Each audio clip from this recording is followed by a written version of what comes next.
Être chassid Breslev, cela signifie quoi?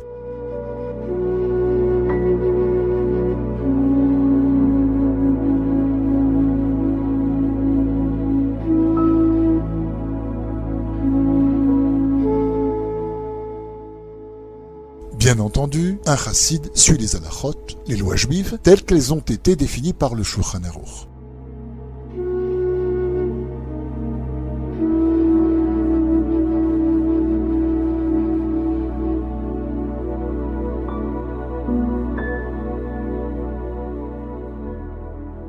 C'est ce texte qui est la référence de la plupart des juifs religieux de notre époque. Même si son interprétation peut changer d'un courant religieux à l'autre, c'est le Shulchan Aruch que nous consultons tous lorsque nous avons un doute sur la validité d'une certaine action que nous voulons entreprendre.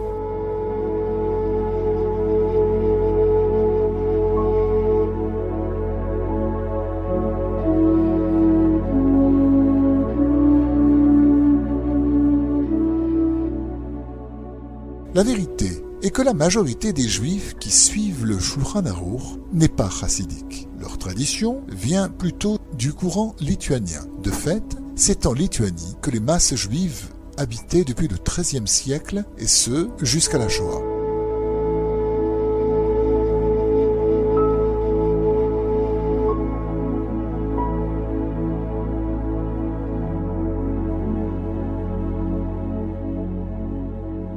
Les chassidim viennent plutôt d'un pays voisin, l'Ukraine. C'est dans ce pays que le chassidisme a été fondé par Rabbi Israël ben Eliezer, plus connu sous le nom du Baal Shem Tov.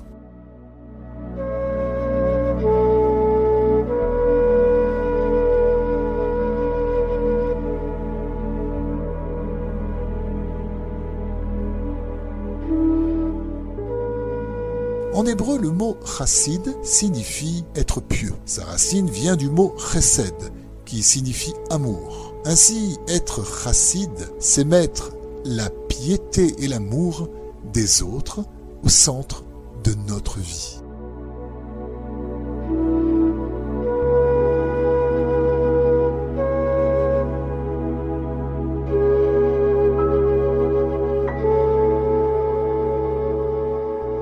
Au-delà des grands principes, que signifie exactement être pieux? Il y a une différence importante entre le juif qui suit les lois juives et la personne pieuse. Un exemple simple permet de saisir la nature de cette différence. Le peuple juif sait qu'avant de manger un aliment, il doit prononcer une bénédiction.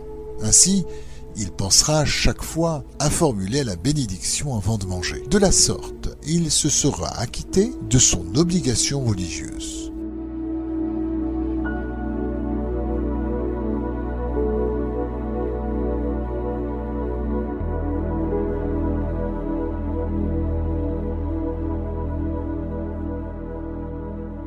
Selon cette approche, la bénédiction représente une clé qui permet de rendre autorisée la consommation d'un aliment spécifique. Le chassid, d'autre part, considère la bénédiction comme un moment important en tant que tel. Il perçoit celle-ci comme l'occasion de parler à Hachem et de lier un acte simple de la vie, la consommation d'un aliment, à la sainteté. Selon le chassid, manger devient ainsi un acte religieux qui le rapproche de Dieu.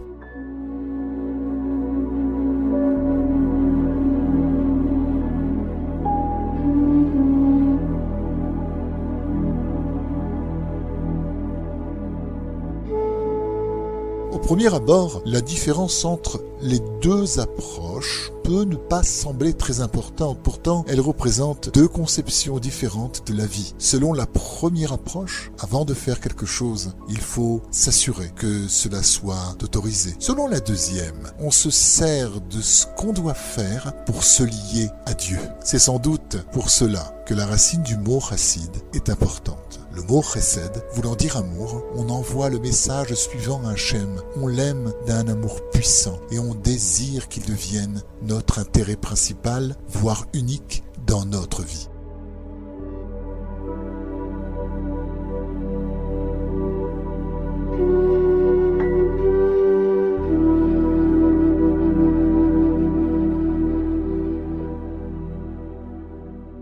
n'est pas une autorité que l'on respecte avant de faire une action spécifique, mais notre Créateur, que nous aimons et dans lequel nous souhaitons être inclus à chaque instant de nos journées.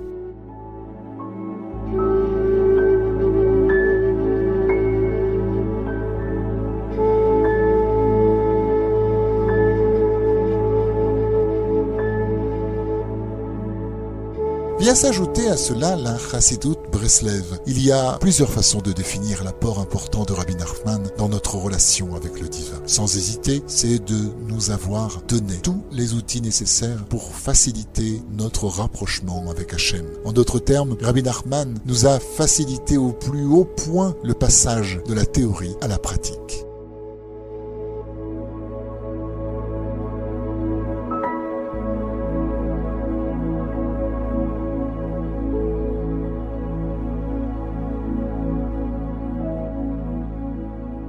Les outils principaux de Rabbi Nachman de Breslev sont connus, la joie et le bonheur de vivre, dans toutes les circonstances, sans oublier, il des doutes, la prière quotidienne faite dans notre langue maternelle. Les personnes qui s'attachent à l'enseignement de Rabbi Nachman sont assurées d'avoir un chemin vers le divin plus simple et moins encombré de difficultés.